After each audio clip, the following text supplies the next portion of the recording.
Hi, thank you for joining me for Listen Up Home Buyers. I'm Victoria, and so happy to have Glenn Grutta, the owner of Vector Home Inspections in the Boston area. Glenn is here to talk to us today about winter home inspections. And I really want to hear what you have to say because we do have people who buy homes in the winter. And of course, we advocate for having home inspections. So, welcome, Glenn. Thank you for asking me to participate again, Victoria. Good to see you. Good to see you Um, too.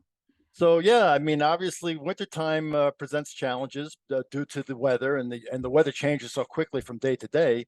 Um, it's interesting because one of the big challenges for home inspectors is actually getting to the job site, getting to the home inspection.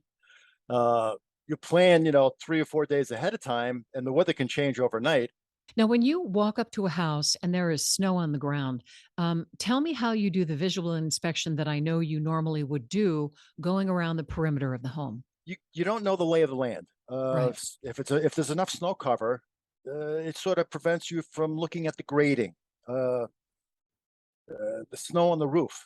You can't see anything. Right. But it's funny because there are clues that give you information that you wouldn't have think about in the wintertime. For instance, if you see a snow covered roof, and you can drive along, and everyone has seen these where you'll see lines on the roof. Yes. Those lines are the rafters telegraphing through. That's from heat loss. You can already tell without going into Interesting. the house that they don't have enough insulation in the attic.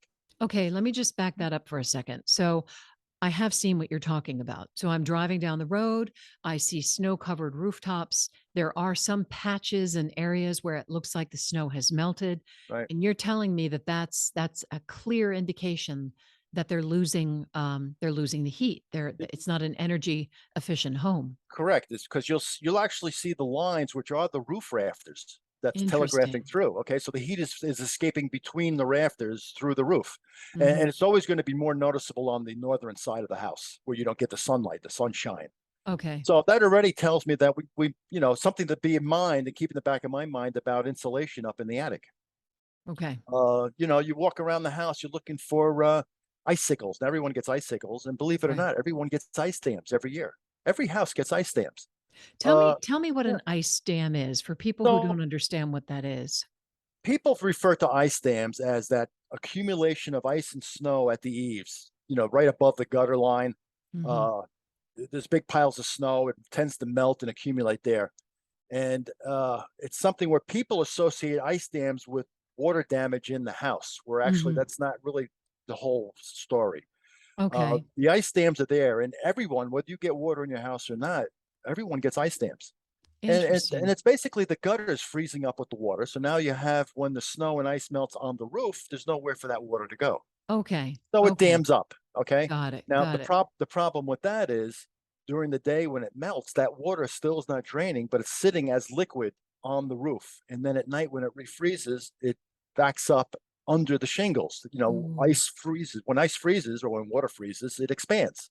right. So that's the process. Mhm. So, you're looking when you go into the attic now for water stains down low, and very often you'll actually see frost on the nail shanks that are protruding through the roof sheathing from heat loss. You'll Okay. see, and it looks like frost you would see in your freezer. So Okay. there's heat loss, and then water's got to be eventually dripping down as it melts. So So in the wintertime, you are likely to spend a bit more time in that attic, because you're actually looking at the inside of what's happening to that roof. right, Yeah. right, and you're using those clues on the exterior to just give you an idea of what you may run into when you get up into that attic. Okay. Okay. Now, about these ice dams, you say they happen to everybody. If I have a brand new architectural shingle on my roof, brand new gutters with gutter guards, am I less likely to get ice dams than somebody who has an older roof and traditional gutters? Well, the newer homes, the insulation in the attic would probably be more than adequate to eliminate that heat loss. Got it. When you're Okay. melting, when you're melting that layer of ice and snow on the roof from underneath on the house living side, so to Right. speak, that's where you Right. have the problems. You want Hmm. all that to melt from the top as the sun hits and as the temperature gets warmer. Okay. Now, Now, there's lots of ways of trying to rectify older situations that you can't deal with because a lot of homes back especially in the Boston area where there's a lot of older homes, Sure.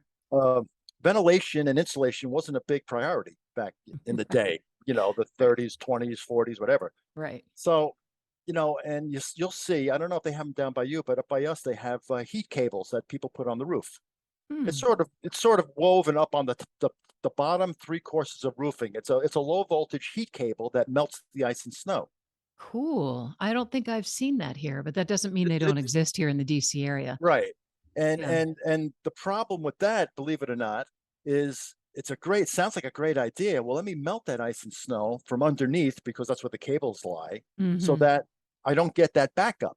The Right. problem is all that ice and snow that it's melting is going into a frozen gutter, which has nowhere for the water to go. Oh, so you're Okay. just creating a You're bigger creating a problem. bigger problem. Yeah. But if you use those ice cables, and they're put diagonally up and down the roof, just like I said, the first three courses of shingles. If Uh-huh. you actually lower those ice uh, melting cables down so that Hmm. part of the cable sits into the gutter, and then you run it down the gutter, Right. now you're providing a conduit for all that water that's Water to melting go to go through. someplace. So Hmm. that's actually a pretty good way of doing it if you just can't rectify it any other way. Okay. So if I am let's back it up a bit and talk about a homeowner for just a second, because normally we're talking about home buyers. That is the focus of this podcast. But Right. as a homeowner in the winter time, how critical is it for me to make sure that I do the right thing with the water the water spigots in the back and front of the house, and what do I need to do with my plumbing, and what are signs that there could be problems in my basement? Just give me kind of a quick rundown of what homeowners would be looking for in the winter. Okay, well, basically, any water pipe that's exposed to the weather or that's Hmm. on an outside wall, you want to Hmm. winterize because it Hmm. can become frozen, and then you have a problem. So when it comes to water spigots, what you really should do, there should be an inside shutoff valve on every one Okay. of those exterior water spigots, and what you would do is you would shut that off. Okay. Then you would go outside where you connect your hose and open that valve so that the Okay. water drains out. And any water that happens to be stuck inside when it freezes and expands, it can't do any damage. So Got it. that's one of the that's a key thing right off the bat when it comes to outdoor water spigots. Got it. Uh, Okay. the other thing, you got to be worried about in different parts of the country, and it can be an issue up here. A lot of the older homes, some of the plumbing for the bathrooms was actually on an exterior wall. Hmm. You can't get to it. A lot of Hmm. kitchens, the kitchen sinks are on outside walls. Yeah. So Ours is on an outside wall. you Yeah. gotta be vigilant. And on these really cold snaps, when you get 3, 4, 5 days that it's around zero, you got to look underneath there and see what's going on. Hmm. There's space heaters you can put to maintain that insulation, obviously. Hmm. But a lot of home ownership, whether it's home ownership or even just buying a house, is visual maintenance. Yeah. And one of the problems as home inspectors that we see is that people don't look at their house. They just don't walk around and look at the components of the house. Yeah. So let's go Eh, back to, again, now the home inspection. So walk in the perimeter of a house. I've been at home inspections in the wintertime. Um, it's difficult. You talked about not being able to see the lay of the land. It's hard to see whether there are pockets up against the house where it might be a little bit of a recessed area that could pool water. What is it that you do, and when you're doing that visual inspection to kind of counteract the weather? So you're looking for clues. Snow cover is going to basically on a flat surface is going to cover evenly no matter where it is. So it Okay. will give you an indication of the grading around the house. You'll Okay. actually see the snow sort of dip towards the house. Uh, but I'll be honest with you, when it comes to grading, 99% of homes aren't graded properly anyway. Their planting beds all seem to slope towards the house instead of Yeah. away. So just Mhm. real quick, since you mentioned it, go over the proper way that you should have grading up against your house. And I'm doing this because Right, I learned this from you last time that we right, talked. Go You- ahead. right, right. You want a positive grade, so you want the dirt basically in your planting bed, which could be 4 or 5 feet, wide or deep from the front of the house, or even around the entire perimeter, and you want to have that ground higher than where it would end at your lawn, so Hmm. that and even if So it's it's like this. yeah, not it doesn't have to be that extreme either. I mean, it could be, half inch to an inch per foot. It doesn't have to be crazy. Uh, Okay. but very often you'll actually see landscapers, they'll dig around your bushes in the front and they create like a curb. Hmm. That's a collection area. That actually holds all the water near the house. Yeah. And I try to tell people all the time when it comes to home buying, water is your enemy. That's Yeah, it. it's That's the truth. the beginning and end of everything. So, you got to be water management is critical. And then once you do get into a house, you need to create your own history. You need to go outside on rainy days, uh, in summertime, and see just how this water runs. What is a pool? Does the backyard get really soggy? Hmm. Are there downspouts dropping water right against your foundation? Hmm. Whether you're a seasoned owner or a new time buyer, you really need to know about these what would be basic, Yeah. issues. I like the phrase you just used, create your own history, because I go into literally hundreds and hundreds of houses, and many of them very old here in the Washington, D.C. area, Baltimore area. And you go into the basement, and in a corner, I can see that at some point in the history of this house, somebody didn't clean the gutter, the downspout up there, because you can see that water was coming into that corner. And it could be an easy fix unless it's been happening for decades, right? But that's the history, right? But that doesn't Right, tell the whole story. It doesn't have to be that way, if it's fixed. right. Well, yeah, exactly. Now, these days, another challenge that we have, and then I try to explain this to my clients, is the weather patterns. They have changed dramatically. Whether Mhm. people they have in the Mhm. last 15 years, especially. I mean, the ground can't absorb the water that we get in some of these storms. It's just impossible.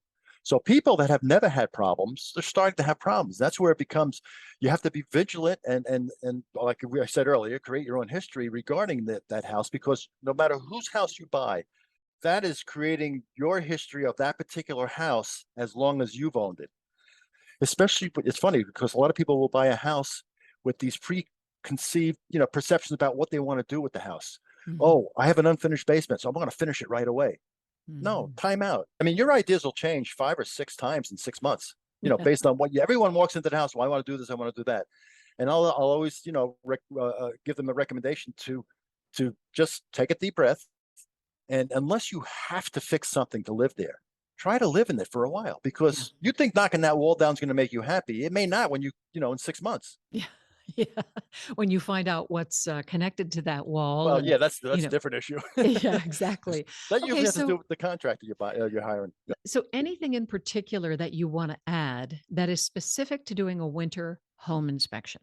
And people don't even really think about this in the summer until the first winter they live in a house are the windows. Very often Ah, you have lousy windows, but in the summer you don't feel it because right. you're not freezing. That's right. And in the wintertime, you can actually see You can feel the how breeze you can even. feel the breeze, right? And very often you Mhm. can, Mhm. uh, which only makes it easier to demonstrate heat loss to people and energy efficiency when I'm doing home inspections. Because if you have lousy windows, old single pane windows, very Mhm. drafty double hung windows, energy efficiency dictates how comfortable you're going to be. And if you have windows that are letting 25 or 30% of your heat go out the window, Right. it's a little more obvious in the wintertime. So there's actually positives in the winter that you can illustrate your point a lot easier. So Right. I like people to be part of the inspection by making a list of questions and concerns. They've walked through the house. Their Mhm. parents, somebody's dad has told them, "Well, check this and check that." It Right. happens all the time. Uh, and don't be afraid to talk and ask questions because there are Right. no stupid questions at an inspection. We're here to Mhm. learn about the house. And that's Mhm. the bottom line. Just become part of the whole thing. It makes it a lot easier, and they don't get so intimidated when they're part of it Yeah. instead of just listening to me tell them what's wrong with the house. Yeah. No, I think you make a really good point, and that it gives me the opportunity to remind home buyers, this is your choice. You are in charge of choosing the home inspector that is going to walk you through basically creating kind of a home Bible or a home checklist, a book that you're going to be able to refer to down the road. And we have to be as personal as possible. We want them to think we're their best friend. Yeah. Um, Because you and are in that moment, because you are yeah, going to you're either going to help them understand a property or help them know that this one is a little too scary and maybe they shouldn't move ahead. right. And by interviewing these home inspectors and getting recommendations, because you do want to know what kind of personnel. It makes a big difference Yeah. in what you're going through. If I explain how things work, I explain the maintenance issues, Hmm. upgrades. And I've heard a lot of people tell me, you did my inspection 7 years ago. That's why you're here today. And I kept that thing and read that like a book to maintain the house, which always makes me feel good that somebody's listening Wonderful. to me. Yeah, Somebody listened to you. well, nobody listens to me at home.